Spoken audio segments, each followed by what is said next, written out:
Hello दोस्तों, आप सुनने जा रहे हैं एक ऐसी किताब का सार जिसने लाखों लोगों की सोच को बदल दिया है। द साइकोलॉजी ऑफ मनी, जिसे मशहूर लेखक मॉर्गन हाउसल ने लिखा है। यह सिखाती है कि पैसा कमाना एक स्किल है, लेकिन उसे समझना और संभालना एक साइकोलॉजी है। हम पूरी जिंदगी पैसा कमाने में बिताते हैं, लेकिन बहुत कम लोग यह समझ पाते हैं कि असली अमीरी नंबर्स से नहीं, सोच, व्यवहार और धैर्य से बनती है। यह समरी आपको बताएगी कि पैसा सिर्फ बैंक बैलेंस नहीं, बल्कि माइंडसेट, चॉइसेस और फ्रीडम का नाम है। तो चलिए शुरू करते हैं इस यात्रा को, पैसे की साइकोलॉजी को समझने की यात्रा। पैसे की दुनिया उतनी सरल नहीं है जितनी हमें बचपन में दिखाई देती है। हम छोटे होते हैं तो सोचते हैं कि पैसा बस कमाना होता है, एक नौकरी मिल जाए, व्यापार हो और फिर पैसा अपने आप आता है। जैसे जैसे उम्र बढ़ती है, हम समझते हैं कि पैसा एक जटिल खेल है और उसमें सफलता केवल पढ़ाई, IQ, मैथ या डिग्रीज पर निर्भर नहीं करती। मॉर्गन हाउसल इस किताब की शुरुआत इसी बात से करते हैं कि पैसा कमाना और पैसा संभालना दो बहुत अलग कौशल हैं। बहुत लोग पैसा कमा लेते हैं लेकिन उसे रख नहीं पाते। यहीं असली साइकोलॉजी की शुरुआत होती है। हर इंसान की फाइनेंशियल जर्नी अलग होती है। हम जो पैसे के बारे में सोचते हैं वह हमारे बचपन, हमारे माहौल, हमारे माता पिता की आर्थिक स्थिति और उन अनुभवों से बनती है जो हमने अपने जीवन में देखे। अगर कोई गरीबी में बड़ा हुआ है तो पैसा उसके लिए सुरक्षा बनता है। वह सोचता है कि ज्यादा पैसा मतलब ज्यादा सुरक्षा। वह व्यक्ति खर्च करने से डरता है और बचत में विश्वास करता है। दूसरी ओर, एक ऐसा व्यक्ति जिसने कभी आर्थिक कमी नहीं देखी, वह पैसे को रिस्क लेने के साधन की तरह देख सकता है। इसी कारण फाइनेंशियल डिसीजंस यूनिवर्सल नहीं होते। दो लोग एक ही सलाह सुनते हैं लेकिन नतीजे अलग पाते हैं। क्यों? क्योंकि उनकी साइकोलॉजी अलग होती है। पैसा गणित नहीं, व्यवहार है। एक व्यक्ति जिसका IQ बहुत ऊंचा है, हो सकता है पैसा उसे बर्बाद कर दे क्योंकि उसने लालच में गलत निवेश किया, जबकि एक स्कूल पास व्यक्ति स्टडी इन्वेस्टमेंट्स करके करोड़ों बना सकता है। हाउसल कहते हैं, पैसा समझने में बिहेवियर 80% और इंटेलिजेंस 20% मायने रखता है। यह बिहेवियर क्या है? धैर्य, इमोशंस पर काबू, जल्दी अमीरी के धोखे से बचना और कंपाउंडिंग को समझना। कंपाउंडिंग, यह शब्द जितना आसान लगता है उतना गहरा है। कंपाउंडिंग मतलब छोटे छोटे फायदे जो समय के साथ मिलकर बड़े फायदे बनाते हैं। बात इंटरेस्ट की नहीं, पेशेंस की है। लोग इसे समझते नहीं, इसलिए जल्दी पैसा कमाने के चक्कर में गलत कदम उठा लेते हैं। यह किताब बताती है कि कंपाउंडिंग का प्रभाव लॉन्ग टर्म में दिखता है, शॉर्ट टर्म में नहीं। और हम शॉर्ट टर्म में परिणाम न देखकर अधीर हो जाते हैं और इन्वेस्टमेंट डिसीजंस बदल देते हैं। यही सबसे बड़ी गलती है। पैसे के साथ सबसे बड़ा दुश्मन हमारा दिमाग है। डर हमें रोकता है, लालच हमें भटकाता है, कंपैरिजन हमें परेशान करता है और इम्पेशेंस कंपाउंडिंग का जादू खत्म कर देती है। हम पैसा कमाने के लिए भागते हैं, लेकिन पैसा रखने के लिए हम मन का प्रशिक्षण नहीं करते।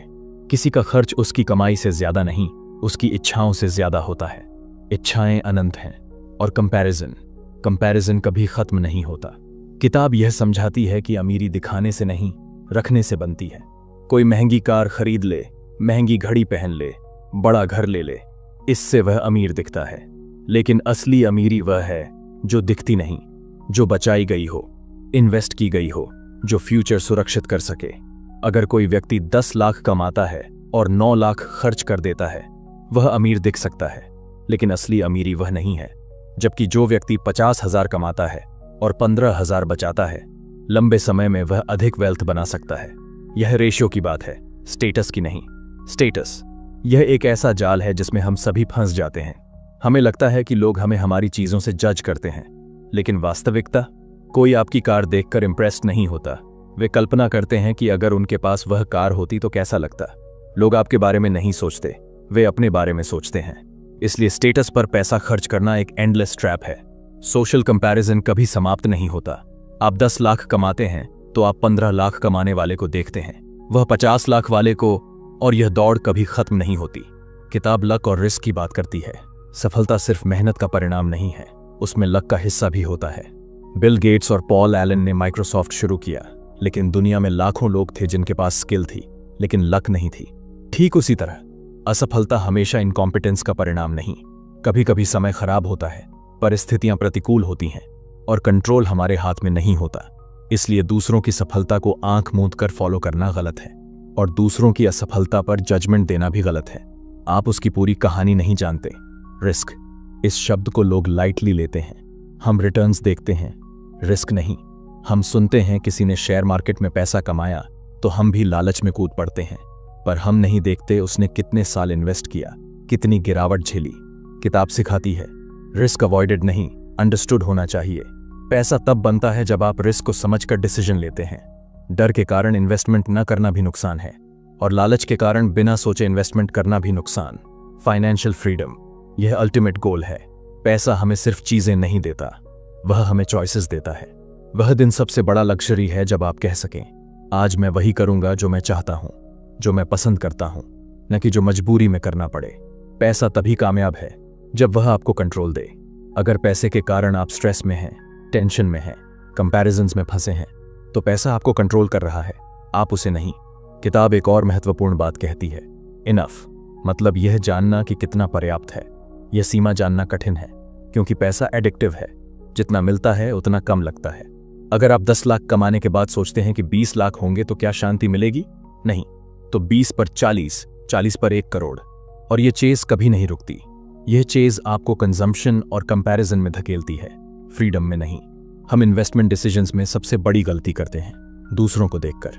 कोई बिटकॉइन खरीदता है तो हम खरीद लेते हैं, कोई स्टार्टअप में इन्वेस्ट करता है तो हम करते हैं, लेकिन हम अपनी रिस्क कैपेसिटी नहीं देखते, हम अपनी जरूरतें नहीं देखते, हम फाइनेंशियल गोल्स तय नहीं करते।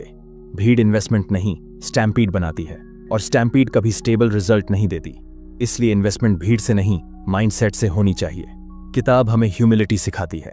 सक्सेस आने पर ईगो नहीं, फेलियर आने पर गिल्ट नहीं, क्योंकि दोनों में सर्कमस्टांसेस का हिस्सा है, और हमारी वैल्यू सिर्फ बैंक बैलेंस से नहीं मापी जाती। हम अक्सर यह मान लेते हैं कि वित्तीय सफलता का रास्ता साफ सुथरा और सीधा होता है।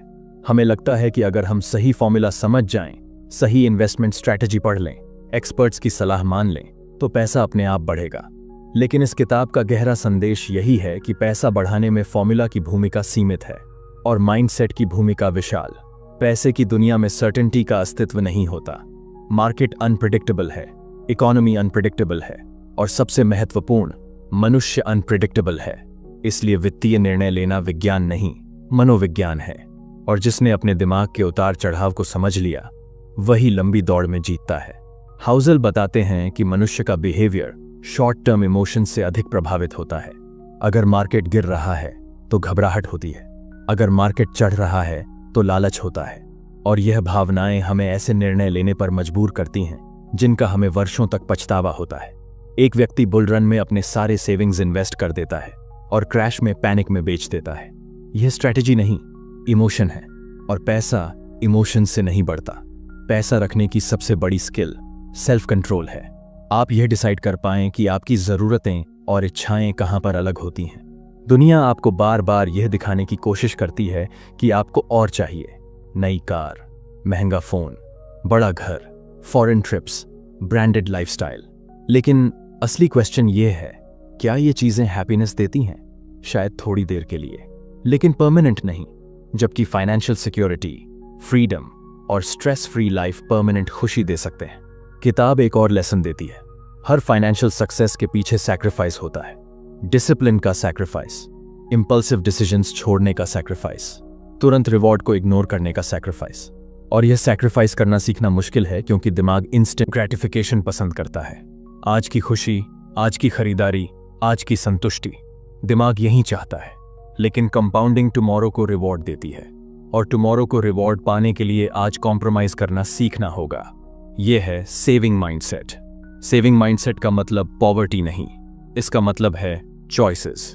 जब आपके पास सेविंग्स होती हैं तो आपके पास फ्लेक्सिबिलिटी होती है, जॉब बदलने की, रिस्क लेने की, बिजनेस शुरू करने की, हेल्थ इमरजेंसी संभालने की, और सबसे महत्वपूर्ण, उस काम को न करने की जो आप नहीं करना चाहते। यह फ्रीडम पैसे से खरीदी जा सकती है, इसलिए बचत लग्जरी नहीं, पावर है। लेखक यह भी कहते हैं कि पैसा कमाने के लिए समझदारी से ज्यादा लक की जरूरत होती है, और पैसा रखने के लिए लक से ज्यादा समझदारी की। कई बार आप सही जगह सही समय पर हों, ग्रोथ शुरू हो सकती है, लेकिन ग्रोथ को सस्टेन करने के लिए पेशेंस चाहिए। कई बार बाजार ऊपर जाता है, कई बार नीचे, लेकिन कंपाउंडिंग तभी काम करती है जब आप पैनिक न हो। यह बिहेवियर उन लोगों में दिखता है जो दीर्घकालिक सोचते हैं। वे हर छोटी गिरावट को क्राइसिस की तरह नहीं देखते। वे समझते हैं कि फ्लक्चुएशंस टेम्पररी हैं और टेम्पररी फ्लक्चुएशंस पर परमानेंट डिसीजंस नहीं लिए जाते। हम में से कई लोग पैसा इसलिए खोते हैं क्योंकि हम फ्यूचर के बारे में ओवर कॉन्फिडेंस रखते हैं। हमें लगता है कि हम मार्केट प्रिडिक्ट कर सकते हैं, लेकिन हाउजल कहते हैं फ्यूचर अनप्रिडिक्टेबल है और सबसे डेंजरस बिलीफ है कि आप उसे प्रिडिक्ट कर सकते हैं। लोग ट्रेंड्स देखते हैं और सोचते हैं कि यह हमेशा ऐसा ही रहेगा, लेकिन हिस्ट्री बताती है कुछ भी स्थायी नहीं।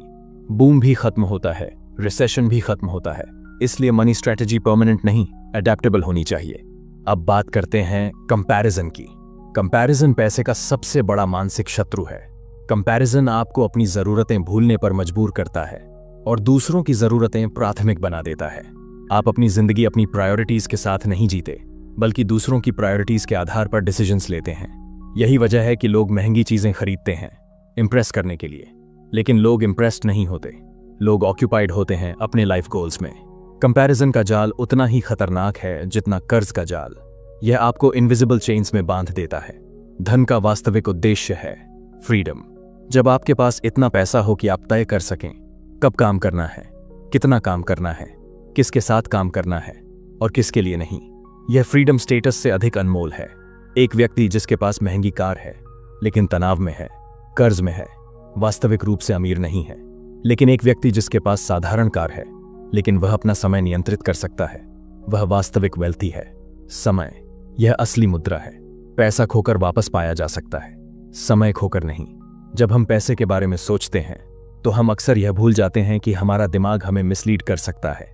यह हमें मानने पर मजबूर करता है कि सफलता में हमें क्रेडिट लें और असफलता में ब्लेम दूसरों पर डालें। लेकिन सफलता और असफलता दोनों में लक और रिस्क का कंट्रीब्यूशन होता है। किसी की सफलता देखकर हम कहते हैं मैं भी ऐसा कर सकता हूं, लेकिन हम उनकी सर्कमस्टेंसेस नहीं देखते, उनकी अपॉर्चुनिटीज नहीं देखते, उनकी टाइमिंग नहीं देखते। इसलिए दूसरों को कॉपी करना स्ट्रैटेजी नहीं। स्ट्रैटेजी यह है कि आप अपने गोल्स, अपने स्ट्रेंथ्स और अपनी सर्कमस्टेंसेस के अनुसार डिसीजंस लें। किताब सावधान करती है डेट से। डेट ऐसा ट्रैप है जो लोगों को वेल्थ से दूर फेंक देता है। डेट कंजम्पशन ड्रिवन होता है। जब आप लोन लेकर चीजें खरीदते हैं तो आप फ्यूचर अर्निंग्स को प्रेजेंट पर खर्च करते हैं, यानी आप अपनी टुमारो फ्रीडम को टुडे सैक्रिफाइस कर रहे हैं। और कंपाउंडिंग इंटरेस्ट आपकी साइड में नहीं, आपके खिलाफ काम करने लगता है। इसलिए डेट वेल्थ बिल्डिंग का दुश्मन है और सेविंग्स वेल्थ बिल्डिंग का दोस्त। अब बात करते हैं ग्रीड की। ग्रीड सटल होती है। ये आपको महसूस नहीं होने देती कि आप ग्रीडी हो रहे हैं। यह सोचने पर मजबूर करती है बस थोड़ा और यही सोच आपको अननेसेसरी रिस्क्स लेने पर मजबूर करती है। आदमी तब लालची होता है जब उसे पता नहीं होता कि उसके पास कितना पर्याप्त है, और जब पर्याप्त का अर्थ नहीं पता होता तो चेज कभी खत्म नहीं होती। इसलिए इनफ का मतलब जानना फाइनेंशियल मैच्योरिटी है। हाउजल यह भी कहते हैं पैसों में विनम्रता जरूरी है। विनम्रता है सफलता में ईगो न आने देना। विनम्रता है फेलियर में खुद को वर्थलेस न समझना। विनम्रता है यह मानना कि आप गलत हो सकते हैं। विनम्रता है यह मानना कि मार्केट्स अनप्रेडिक्टेबल हैं। यह माइंडसेट आपको लंबे समय तक अस्थायी रखता है। जो लोग अहंकारी होते हैं वे अक्सर क्रैश में टूट जाते हैं। पैसा और हैप्पीनेस, यह पुराना डिबेट है। क्या पैसा हैप्पीनेस देता है? हाउजल कहते हैं पैसा हैप्पीनेस नहीं देता, लेकिन यह अनहैप्पीनेस कम कर सकता है। यह फाइनेंशियल स्ट्रेस को कम करता है, इमरजेंसीज को सरल बनाता है, चॉइसेस देता है। पैसा आपके लिए खुशी नहीं खरीद सकता, लेकिन वह आपके लिए टाइम खरीद सकता है। वह आपके लिए फ्रीडम खरीद सकता है, और फ्रीडम यह हैप्पीनेस का सबसे बड़ा स्रोत है। किताब साइकोलॉजी की बात करते हुए कहती है हमारी फाइनेंशियल मिस्टेक्स लेसन्स होती हैं। हर नुकसान एक फी है, फाइन नहीं। फाइन आपको सजा देता है, फी आपको सिखाती है। इन्वेस्टमेंट लॉसेस आपको सिखाते हैं आपके रिस्क कैपेसिटी क्या है, आपकी पेशेंस कितनी है, और आपकी इमोशंस कितनी स्टेबल हैं। मिस्टेक्स एम्बैरेसमेंट नहीं, एजुकेशन है अगर आप उनसे सीखें। अब एक गहरी बात, पैसा आपके कैरेक्टर को बदलता नहीं, वह उसे एम्प्लीफाई करता है। अच्छे व्यक्ति के पास पैसा आए तो वह मदद करेगा, लालची व्यक्ति के पास पैसा आए तो वह और लालची होगा। पैसा ताकत देता है और ताकत कैरेक्टर को उजागर करती है। इसलिए पैसा कमाने से पहले कैरेक्टर बनाना जरूरी है। पैसे की दुनिया में सबसे महत्वपूर्ण लेकिन सबसे कम समझा जाने वाला विषय है अनिश्चितता। हम बार बार प्रिडिक्ट करने की कोशिश करते हैं कि फ्यूचर कैसा होगा। हम चार्ट्स देखते हैं, हिस्टोरिकल ग्राफ्स देखते हैं, एक्सपर्ट्स की बात सुनते हैं, और खुद को यह विश्वास दिलाते हैं कि हम मार्केट मूवमेंट्स को समझ सकते हैं। लेकिन वास्तविकता यह है कि फ्यूचर का अनुमान लगाना ऐसा है जैसे समुद्र में लहरों का पैटर्न पकड़ने की कोशिश करना। कुछ समय आपको लगता है सब कंट्रोल में है, लेकिन अचानक एक बड़ी लहर आती है और आपका अनुमान टूट जाता है। यही अनसर्टेन नेचर पैसा संभालने की मनोविज्ञान को जन्म देती है। अनसर्टेनिटी डर पैदा करती है और डर हमें ऐसे निर्णय लेने पर मजबूर करता है जो लॉन्ग टर्म वेल्थ बिल्डिंग के खिलाफ जाते हैं। हमारे मन में सेफ्टी की क्रेविंग होती है। हम सोचते हैं कि अगर हम सब कुछ कैलकुलेट कर लें, रिस्क को मिनिमाइज कर लें और हर सिचुएशन का प्लान बना लें तो हम लॉस से बच सकते हैं। लेकिन लॉस अवॉइड करने की कोशिश में हम अक्सर गेन्स भी अवॉइड कर देते हैं। जबकि हाउसल कहते हैं लॉस इन्वेस्टिंग का हिस्सा है। यदि आप इन्वेस्टिंग कर रहे हैं तो लॉस का सामना करना पड़ेगा। इसे फी की तरह समझिए, फाइन की तरह नहीं। फाइन पनिशमेंट होता है, फी लर्निंग होती है। जो लोग लॉस को फाइन की तरह देखते हैं वे पैनिक में आते हैं और इन्वेस्टिंग छोड़ देते हैं, और जो लोग लॉस को फी समझते हैं वे लॉन्ग टर्म वेल्थ बनाते हैं। हमारी साइकोलॉजिकल बायसेस पैसा संभालने में सबसे बड़ी बाधा हैं, जैसे अवेलेबिलिटी बायस, जो आप हाल ही में देखते हैं उसी को सच मान लेते हैं। अगर मार्केट क्रैश हो रहा है आप सोचते हैं कि हमेशा क्रैश होगा। अगर मार्केट चढ़ रहा है आप सोचते हैं कि हमेशा चढ़ेगा। यही बायस हमें मार्केट साइकिल्स को समझने से रोकता है। वही कंफर्मेशन बायस। हम वही डेटा ढूंढते हैं जो हमारी सोच को सपोर्ट करे। अगर हमें लगता है कि यह स्टॉक अच्छा है तो हम उसके पॉजिटिव रिव्यूज तलाशते हैं और नेगेटिव इग्नोर कर देते हैं। यह माइंडसेट हमें ओवर कॉन्फिडेंस देता है, और पैसा ओवर कॉन्फिडेंस से ज्यादा नहीं डरता, क्योंकि ओवर कॉन्फिडेंस ही वह पुल है जो रिस्क को गिरावट में बदल देता है। बात ओवर कॉन्फिडेंस की ही करें। जब हम सोचते हैं कि हम दूसरों से ज्यादा समझदार हैं, हम ज्यादा रिस्क लेते हैं। यही लालच और घमंड मिलकर फाइनेंशियल डिजास्टर्स पैदा करते हैं। लोग कहते हैं यह मार्केट मुझे समझ आ गया है, लेकिन बाजार कभी किसी को पूरी तरह समझ नहीं आता। अगर वह समझ में आ जाए तो हर कोई अमीर हो जाए। अनसर्टेनिटी मार्केट की कीमत है, और उस अनसर्टेनिटी को टॉलरेट कर पाना बिहेवियरल स्ट्रेंथ है। हम पैसे का इस्तेमाल अक्सर दूसरों को प्रभावित करने के लिए करते हैं, लेकिन यह किताब हमें चुनौती देती है। दूसरों को इंप्रेस करने के लिए पैसा क्यों? जिसने आपको देखकर प्रभावित होना है वह तो आपके कैरेक्टर से होगा, न कि आपकी कार या ब्रांड से। लेकिन दिमाग एक भ्रम बनाता है कि स्टेटस एक रिस्पेक्ट, जबकि रिस्पेक्ट बिहेवियर से मिलता है, एम्पैथी से मिलता है, इंटेग्रिटी से मिलता है। स्टेटस टेम्पररी है, रिस्पेक्ट परमानेंट, और रिस्पेक्ट खरीद नहीं सकते, कमाना पड़ता है। वेल्थ का एक बड़ा हिस्सा साइलेंस है। वेल्थ दिखाई नहीं देती। जो वेल्थ दिखती है वह खर्च होती है। जो वेल्थ नहीं दिखती वह एक्चुअल वेल्थ होती है। सड़क पर चलती महंगी कार वेल्थ नहीं, उसके बैंक अकाउंट में बचा पैसा वेल्थ है। यही कारण है कि हाउसल कहते हैं wealth is what you don't see. जो लोग दिखावे पर पैसा खर्च करते हैं वे वेल्थ खोते हैं। जो लोग दिखावे को इग्नोर करते हैं वेल्थ बनाते हैं। यह किताब कंजम्पशन कल्चर पर वार है। लोग गैजेट्स बदलते हैं, ब्रांड बदलते हैं, लाइफस्टाइल अपग्रेड करते हैं, लेकिन माइंडसेट अपग्रेड नहीं करते। बहुत से लोग सोचते हैं कि इन्वेस्टिंग के लिए हाई नॉलेज चाहिए, लेकिन दिस बुक सेज इन्वेस्टिंग के लिए नॉलेज से ज्यादा बिहेवियर चाहिए, डिसिप्लिन चाहिए, पेशेंस चाहिए, और सबसे महत्वपूर्ण आपकी इमोशंस आपके डिसीजंस को कंट्रोल न करें, यह स्किल चाहिए। इन्वेस्टिंग बोरिंग है, और बोरिंग चीजें लॉन्ग टर्म रिजल्ट्स देती हैं। एक्साइटमेंट टेम्पररी गेन देती है, और लॉन्ग टर्म नुकसान। इसलिए सबसे सफल इन्वेस्टर वह है जो बोर्डम टॉलरेट कर सके। अब बात करते हैं गोल्स की। मनी बिना गोल्स के केओस बनता है। गोल्स तय करते हैं कि आप पैसा क्यों चाहते हैं। क्या आप पैसा फ्रीडम के लिए चाहते हैं, या लग्जरी के लिए, या रिस्पेक्ट के लिए, या सिक्योरिटी के लिए? हर गोल अलग व्यवहार मांगता है। अगर गोल फ्रीडम है तो सेविंग और लॉन्ग टर्म इन्वेस्टिंग। अगर गोल लग्जरी है तो स्पेंडिंग। अगर गोल सिक्योरिटी है तो इमरजेंसी फंड। और अगर गोल रिस्पेक्ट है तो सेल्फ इंप्रूवमेंट। लेकिन सबसे बड़ा सवाल है, क्या हम अपने गोल्स खुद तय करते हैं, या सोसाइटी हमारे गोल्स तय करती है? बहुत लोग पैसे का उपयोग दूसरों को प्रभावित करने में लगा देते हैं, और अपनी इच्छाएं पूरी करने का समय कभी नहीं आता। फाइनेंशियल इंडिपेंडेंस इस किताब का अल्टीमेट पर्पस है। इंडिपेंडेंस का अर्थ है कंट्रोल। यह control jobs, situations, relationships, habits में दिखता है।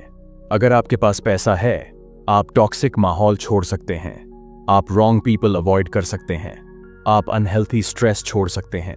इसलिए पैसा सिर्फ चीजें नहीं खरीदता, वह क्वालिटी ऑफ लाइफ खरीदता है, और क्वालिटी ऑफ लाइफ स्टेटस से नहीं टाइम से आती है। पैसा समय खरीद सकता है, समय फ्रीडम बना सकता है, और फ्रीडम हैप्पीनेस बना सकती है।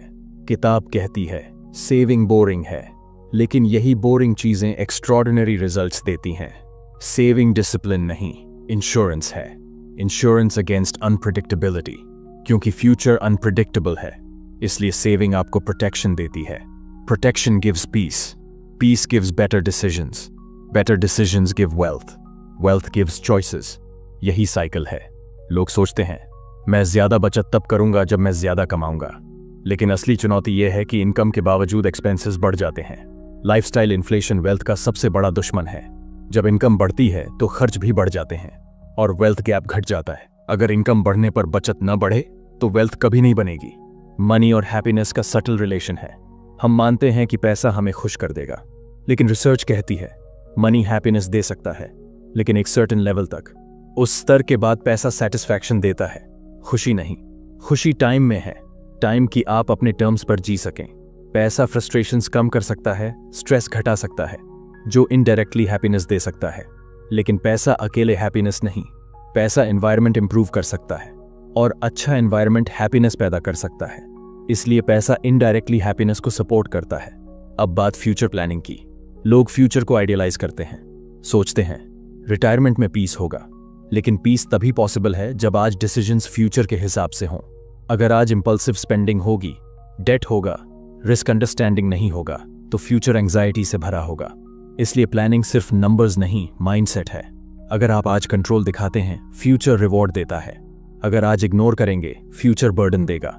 और सबसे बड़ा लेसन, वेल्थ बनाने के लिए एक्स्ट्रॉर्डिनरी चीजें जरूरी नहीं, ऑर्डिनरी चीजें कंसिस्टेंटली, पेशेंटली करना जरूरी है। Simple investing, regular saving, comparison से दूर रहना, रिस्क को समझना, लॉन्ग टर्म सोचना, यही वेल्थ है। बाकी सब इल्यूजन है। लोग शॉर्टकट्स ढूंढते हैं, get rich fast, overnight wealth, लेकिन हिस्ट्री बताती है शॉर्टकट रेयरली वर्क्स, और जो काम करता है वह पेशेंस और डिसिप्लिन। अब जब हम मानव व्यवहार, धैर्य और कंपाउंडिंग की भूमिका को समझ चुके हैं, तो अब एक और गहरी सच्चाई सामने आती है। लोग पैसे के साथ सबसे बड़ी गलती तब करते हैं जब वे अपनी भविष्य की जरूरतों का गलत अनुमान लगाते हैं। आज हम जो चाहते हैं वह शायद 5 साल बाद न चाहें, और यही कारण है कि स्थायी वेल्थ प्लानिंग मुश्किल बन जाता है। इंसान बदलता है, उसकी सोच, उसका स्वाद, उसकी प्राथमिकताएं, उसकी जिम्मेदारियां, लेकिन पैसा एक स्टैटिक प्लान नहीं है। वह एक चलती हुई नदी की तरह है, जहां आपका आज का फैसला कल के परिणामों को प्रभावित करता है। फिर भी हम कई बार यह भूल जाते हैं कि हम भी बदलेंगे और हमारी फाइनेंशियल जरूरतें भी। इसलिए लेखक कहते हैं long term planning is harder not because it's complex but because our goals evolve. इस इवॉल्विंग माइंडसेट को समझना हमें बचाता है ग्रीडी डिसीजंस से।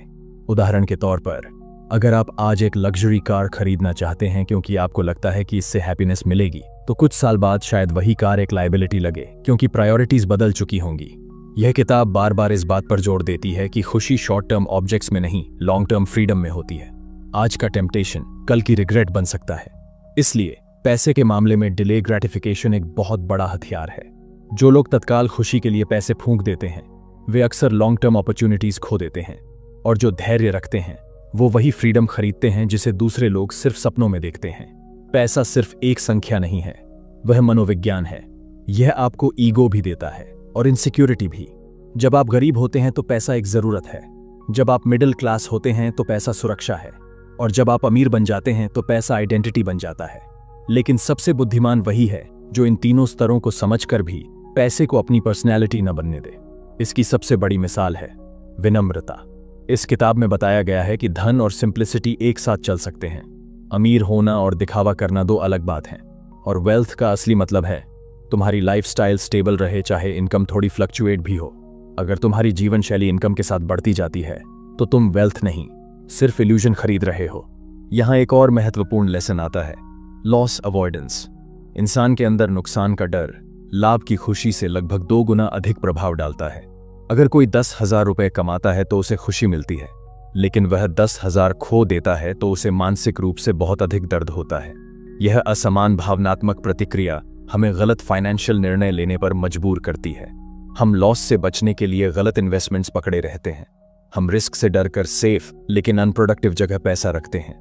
हमने देखा है कि लोग बिना रिसर्च किए दूसरी भीड़ का अनुसरण करते हैं, क्योंकि उन्हें खोने का डर होता है। और भीड़ में खड़ा होना सुरक्षित लगता है, लेकिन भीड़ हमेशा सही नहीं होती। किताब रिस्क और रिवॉर्ड के बीच बैलेंस को भी समझाती है। कुछ लोग हाई रिस्क लेकर बड़ी सफलता पाते हैं, जबकि कुछ मॉडरेट रिस्क लेकर स्टेडी वेल्थ बनाते हैं। लेकिन सबसे बड़ी गलती तब होती है जब कोई व्यक्ति जरूरी रिस्क लेने से डरता है और वहीं अनावश्यक रिस्क ले बैठता है। यह दो एक्सट्रीम बिहेवियर, ओवर कॉन्फिडेंस और फियर, हमारी इकोनॉमी में सबसे अधिक फाइनेंशियल नुकसान करवाते हैं। इसलिए अगर पैसा साइकोलॉजी है तो रिस्क मैनेजमेंट विजडम है। एक और मनोवैज्ञानिक पहलू है संतोष। यह शब्द छोटा है, लेकिन फाइनेंस में यह सबसे बड़ा रोल निभाता है। दुनिया में सबसे बड़ा फाइनेंशियल ट्रैप है और अधिक की इच्छा, और यह एक ऐसी इच्छा है जो कभी पूरी नहीं होती। आज आपने 1 लाख कमाया, आप 2 चाहेंगे, 2 मिला तो 5 चाहेंगे। अगर वेल्थ की दौड़ कंपैरिजन पर चल रही है तो उसमें कोई फिनिश लाइन नहीं है। इसलिए वेल्थ का असली कॉन्सेप्ट यह नहीं है कि आपके पास कितना है, बल्कि यह कि आपको कितना चाहिए और आप उससे संतुष्ट हैं या नहीं। कुछ लोग करोड़ों कमाकर भी तनाव में रहते हैं क्योंकि उनकी तुलना किसी बड़े खिलाड़ी से होती रहती है, और कुछ लोग साधारण आय में भी खुश रहते हैं क्योंकि उनकी फाइनेंशियल लाइफ उनके अपने टर्म्स पर चलती है। किताब में फाइनेंशियल इंडिपेंडेंस को अल्टीमेट लग्जरी कहा गया है। फाइनेंशियल इंडिपेंडेंस का मतलब यह नहीं कि आपके पास करोड़ों हैं। इसका मतलब है आपको अपनी जरूरतें पूरी करने के लिए दूसरों पर निर्भर नहीं होना पड़ता। पैसा फ्रीडम देता है, काम को चुनने की आजादी, समय का कंट्रोल, अपनी लाइफ डिसीजंस पर ऑटोनॉमी। कई बार लोग सोचते हैं कि फाइनेंशियल फ्रीडम का मतलब लैविश लाइफस्टाइल है, लेकिन सच यह है कि फाइनेंशियल फ्रीडम एक मिनिमलिस्ट लाइफस्टाइल और कंट्रोल्ड स्पेंडिंग से भी हासिल किया जा सकता है। पैसा जितना जरूरी है उससे बड़ा है खर्च करने का तरीका और बचत का व्यवहार। अब बात आती है बचत की। जैसा कि लेखक कहते हैं, saving is the gap between ego and income. इसका अर्थ है अगर इनकम बढ़े और ईगो भी बढ़ जाए तो वेल्थ नहीं बनेगी। वेल्थ तब बनती है जब ईगो छोटा हो और सेविंग बड़ी रहे। आज दुनिया में बहुत से लोग हाई इनकम अर्नर्स हैं, लेकिन फिर भी पुअर लाइफ डिसीजंस के कारण पेचेक टू पेचेक जीते हैं, क्योंकि उन्होंने पैसा कमाया तो बहुत, लेकिन बचाया कम।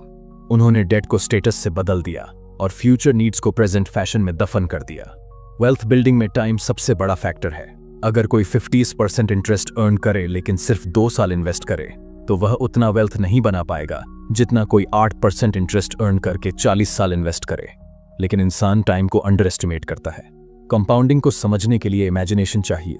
यही कारण है कि लोग कंपाउंडिंग को नजरअंदाज करते हैं, क्योंकि वह अर्ली स्टेजेस में स्लो ग्रोथ दिखाता है, लेकिन लेटर स्टेजेस में अनइमेजिनेबल ग्रोथ। इसलिए जिसके पास टाइम है उसके पास सबसे बड़ा फायदा है। किताब ह्यूमिलिटी और रैशनैलिटी पर भी जोर देती है।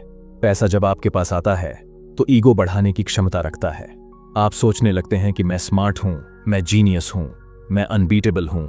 लेकिन फाइनेंस में समझदारी यह है कि आप अपनी गलतियों से सीखें, दूसरों की गलतियों से बचें और कभी भी लक और सर्कमस्टेंसेस को क्रेडिट देना न भूलें।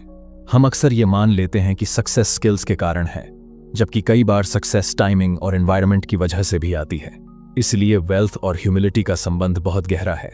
एक विनम्र व्यक्ति वेल्थ को सस्टेन कर सकता है, एक अहंकारी व्यक्ति वेल्थ खो सकता है। पैसा हमें मनोवैज्ञानिक जाल भी देता है, इल्यूजन ऑफ कंट्रोल। कई लोग सोचते हैं कि वे मार्केट्स को कंट्रोल कर सकते हैं, प्रिडिक्ट कर सकते हैं और हर बार सही निकाल सकते हैं, लेकिन बाजार साइकोलॉजी ड्रिवन है। Fear, greed, panic, optimism, speculation, और इंसान इन भावनाओं के विरुद्ध रेयरली जाता है।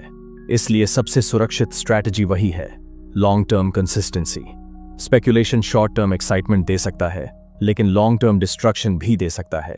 अब एक और महत्वपूर्ण एरिया आता है, चिल्ड्रन एंड मनी।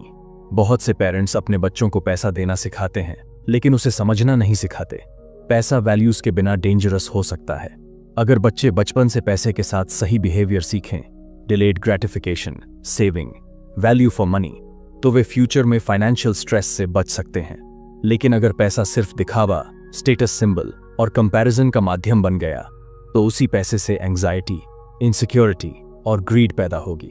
इसलिए फाइनेंशियल एजुकेशन जितनी जरूरी एडल्ट्स के लिए है, उतनी ही बच्चों के लिए भी। वेल्थ का अंतिम गोल हमेशा हैप्पीनेस होना चाहिए, लेकिन हैप्पीनेस नंबर्स में नहीं मिल सकती। हैप्पीनेस कंट्रोल में मिलती है, पीस ऑफ माइंड में मिलती है, अपनी टर्म्स पर जीवन जीने की एबिलिटी में मिलती है। और यही कारण है कि पैसा सिर्फ एक्यूमुलेशन का खेल नहीं है, बल्कि यूटिलाइजेशन का खेल है। कई लोग वेल्थ तो कमा लेते हैं, लेकिन उसे एंजॉय करना भूल जाते हैं। वे लाइफ पोस्टपोनमेंट के शिकार बन जाते हैं। मैं कल एंजॉय करूंगा, मैं रिटायरमेंट के बाद एंजॉय करूंगा। लेकिन हैप्पीनेस पोस्टपोन नहीं होती, इसलिए पैसा समझदारी से स्पेंड करना भी उतना ही जरूरी है जितना इसे अर्न और सेव करना खेदा। अंत में यह समझना जरूरी है कि वेल्थ बिल्डिंग एक मैराथन है, स्प्रिंट नहीं। जल्दी अमीर बनने की चाह, लॉटरीज, क्विक स्कीम्स, स्पेक्यूलेशन, ये सारे ट्रैप हैं। Patience, consistency and discipline he 3 pillars हैं जो वेल्थ को सस्टेनेबल बनाते हैं। कोई भी व्यक्ति पैसा खोकर भी सीख सकता है, बशर्ते उसके अंदर एक्सेप्ट करने की शक्ति हो। कोई भी व्यक्ति पैसा कमा सकता है, बशर्ते उसके अंदर पेशेंस हो। और कोई भी व्यक्ति पैसा बचा सकता है, बशर्ते उसके अंदर सेल्फ कंट्रोल हो। और यही साइकोलॉजी ऑफ मनी का कोर है। वेल्थ नंबर्स में नहीं, बिहेवियर में होती है।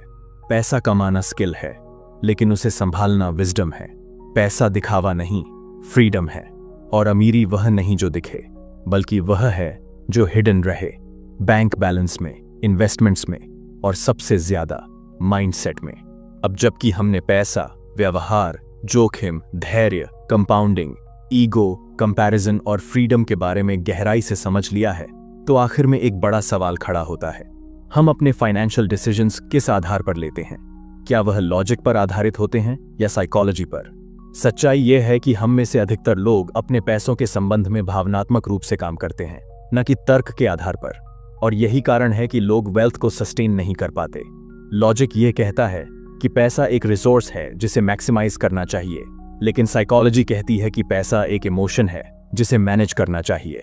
यही किताब बार बार साबित करती है कि पैसा गणितीय नहीं, बल्कि मनोवैज्ञानिक विषय है।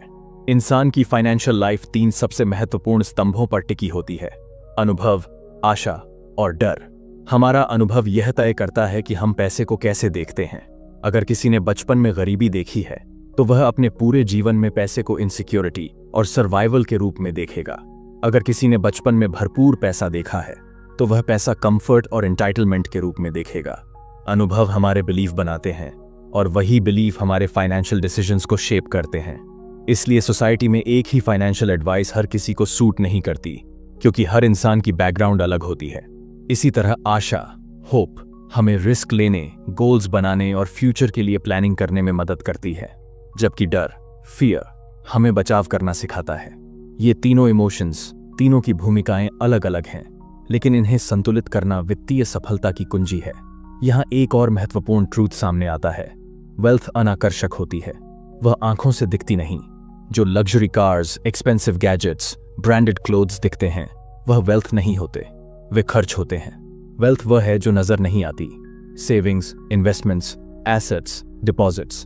लोग अक्सर वेल्थ दिखाने के लिए खर्च करते हैं, जबकि असली वेल्थ छुपी होती है। Wealth is what you don't see. और यह सिंपल सा प्रिंसिपल लोगों की फाइनेंशियल साइकोलॉजी को बदल सकता है। अगर इंसान स्टेटस शो ऑफ के बजाय एक्चुअल वेल्थ बिल्ड करना शुरू कर दे, तो उसका फाइनेंशियल जर्नी ट्रांसफॉर्म हो सकता है। लेकिन समाज में एक्सटर्नल वैलिडेशन इतना मजबूत है कि लोग वेल्थ बनाने के बजाय वेल्थ इल्यूजन बनाते रहते हैं। एक और साइकोलॉजिकल ट्रैप है नैरेटिव्स का प्रभाव। लोग स्टोरीज बनाते हैं, मार्केट के बारे में, पैसा कमाने के तरीके के बारे में, सक्सेस के बारे में, और इंसान इन नैरेटिव्स से प्रभावित हो जाता है। जब कोई दोस्त कहता है कि इस स्टॉक में लगा दो, बहुत रिटर्न मिलेगा, तो हम बिना रिसर्च के उस कहानी पर विश्वास कर लेते हैं।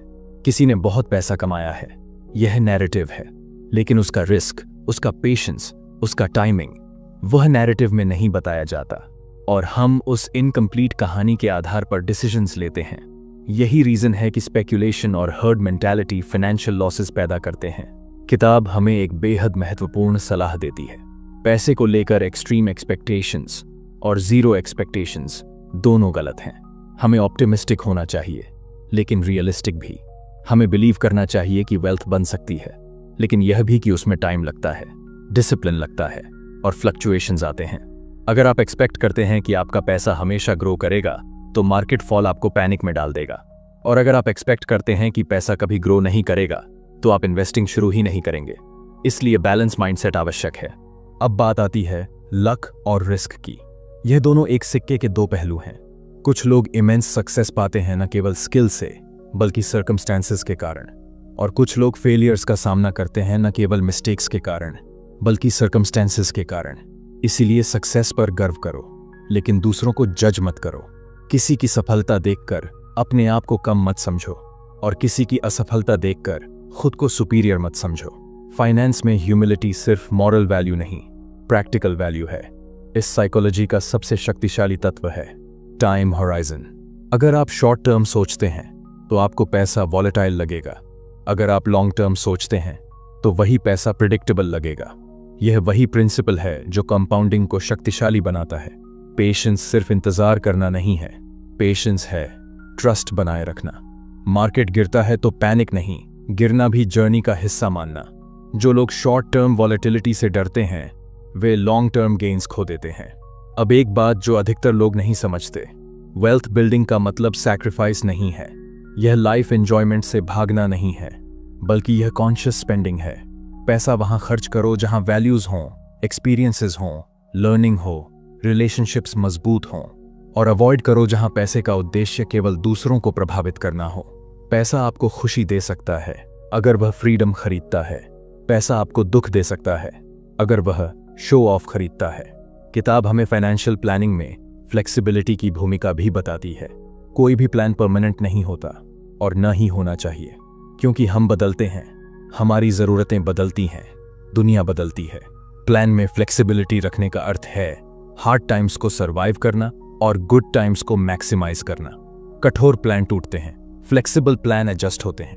जो लोग फाइनेंशियल रिजिडिटी लेकर चलते हैं वे छोटे सेटबैक्स में टूट जाते हैं, और जो फ्लेक्सिबिलिटी अपनाते हैं वे अनसर्टेन सिचुएशंस में भी सरवाइव कर जाते हैं। अब बात आती है रिटायरमेंट और लॉन्ग टर्म सिक्योरिटी की। फाइनेंशियल इंडिपेंडेंस सिर्फ पैसे बचाने से नहीं आती, यह आती है फ्यूचर अनसर्टेनिटी को हैंडल करने की क्षमता से। अगर आप भविष्य को निश्चित मानकर चलेंगे तो आप छोटी प्लानिंग करेंगे, लेकिन अगर आप मानेंगे कि फ्यूचर अनसर्टेन है तो आप risk management, emergency funds, insurance, long term investments जैसे पिलर्स पर फोकस करेंगे, और यही पिलर्स आपको स्वतंत्रता देंगे। वेल्थ का अंतिम साइकोलॉजिकल पिलर है कंटेंटमेंट, यानी संतोष। कंटेंटमेंट का मतलब एम्बिशंस छोड़ देना नहीं है, इसका मतलब है एम्बिशंस को कंपैरिजन के बंधन से मुक्त कर देना। अगर आप अपनी फाइनेंशियल लाइफ अपनी ज़रूरतों, मूल्यों और ड्रीम्स के हिसाब से डिज़ाइन करते हैं तो आप वेल्थ को एंजॉय कर पाएंगे। अगर आप अपनी फाइनेंशियल लाइफ दूसरों के हिसाब से डिज़ाइन करते हैं तो आप वेल्थ के बावजूद एंग्जाइटी में रहेंगे। अंत में, money is a tool but psychology decides how we use it. यह किताब हमें सिखाती है कि पैसा जीवन का अल्टीमेट गोल नहीं है, वह एक मीडियम है जिसका उपयोग जीवन को बेहतर बनाने के लिए किया जाता है। पैसा आपको कंट्रोल दे सकता है, लेकिन वह कंट्रोल तभी मूल्यवान है जब वह पीस, फ्रीडम और हैप्पीनेस देता है। पैसा एक्यूमुलेट करना, इन्वेस्ट करना और ग्रो करना, ये सब तभी मीनिंगफुल हैं जब वह लाइफ सेटिस्फैक्शन बनाते हैं। वेल्थ का सबसे बड़ा एनिमी है ग्रीड, और वेल्थ का सबसे बड़ा दोस्त है पेशेंस। लॉस का सबसे बड़ा कारण है फियर, और सक्सेस का सबसे बड़ा कारण है डिसिप्लिन। पैसा कमाना टैलेंट हो सकता है, पैसा संभालना विजडम है, और पैसा एंजॉय करना मैच्योरिटी है। और अंत में यही इस पूरी किताब का संदेश है। अमीर वह नहीं जो सबसे ज्यादा कमाता है, बल्कि वह है जो अपने पैसे पर कंट्रोल रखता है। वेल्थ नंबर्स में नहीं, बिहेवियर में होती है। पैसा जितना बाहरी है उससे ज्यादा आंतरिक है। अगर आप पैसा कमा लेते हैं लेकिन उसे कंट्रोल नहीं करते तो वह वेल्थ नहीं है। अगर आप पैसा कमाते हैं, बचाते हैं, इन्वेस्ट करते हैं और अपनी लाइफ को अपने टर्म्स पर जीते हैं तो वही असली अमीरी है। किताब खत्म होती है, लेकिन इसकी सीख कभी खत्म नहीं होती, क्योंकि पैसा हमेशा रहेगा और साइकोलॉजी भी।